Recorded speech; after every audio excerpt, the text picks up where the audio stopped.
Posledný januárový deň bol v školách dňom polročného hodnotenia žiakov. Pre deviatakov mal svoj význam, pretože od štvrtka 1. februára už môžu posielať svoje prihlášky na stredné školy. Zisťovali sme, čo ich odteraz čaká a neminie.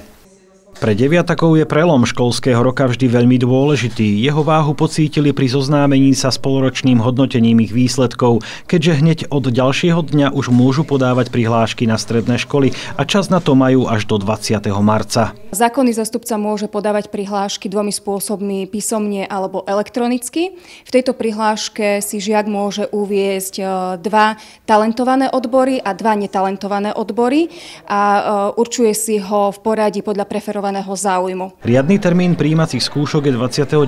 apríla v prípade overenia špeciálnych schopností, zručností a nadania dieťaťa a 2. mája v prípade, že sa takéto overovanie nevyžaduje. Overovanie športového nadania sa začne už 25. marca. Druhý termín prijímačiek je 6. a 9. mája. Riaditeľ školy má možnosť prijímať žiaka aj bez prijímacích skúšok, avšak musí žiak splniť podmienku minimálne 80% úspešnosti v externom testovaní T9, ktoré bude 20. a 21.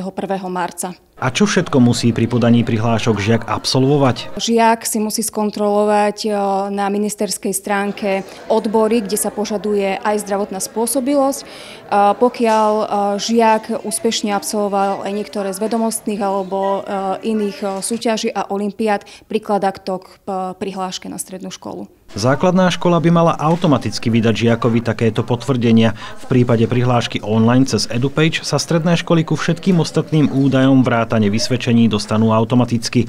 Veľkou výhodou je, ak sa deviatakom v školách venujú výchovní poradcovia, ktorí ich navedú tým správnym smerom. Žiaci 9. ročníka mohli absolvovať testovanie zamerané na kariérové poradenstvo, ak neboli rozhodnutí alebo istí v tom, či sa dobre rozhodli.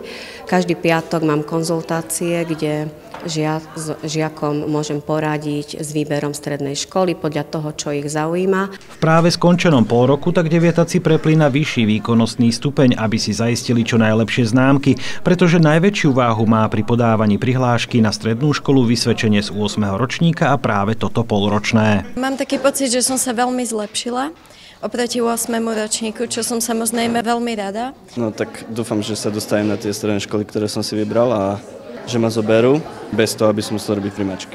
Nie som úplne rozhodnutá, dávam si vlastne na všetky 4 školy, aké sa dá na gymnázium, lebo nerozmýšľala som ešte nad nejakým odborom v budúcnosti, ani nejak nemám predstavu ešte. V tomto školskom roku došlo aj k jednej zmene v prijímacom konaní. Stredné školy doručia len rozhodnutia zákonným zástupcom tých žiakov, ktorí neboli prijatí alebo písomne potvrdili prijatie na strednú školu. Nezasielajú sa, ak uchádzač bol prijatý, ale prijatie písomne nepotvrdil. Relevantným sa vo väčšej miere stane preto v máji zverejnený zoznam uchádzačov podľa výsledkov prijatia.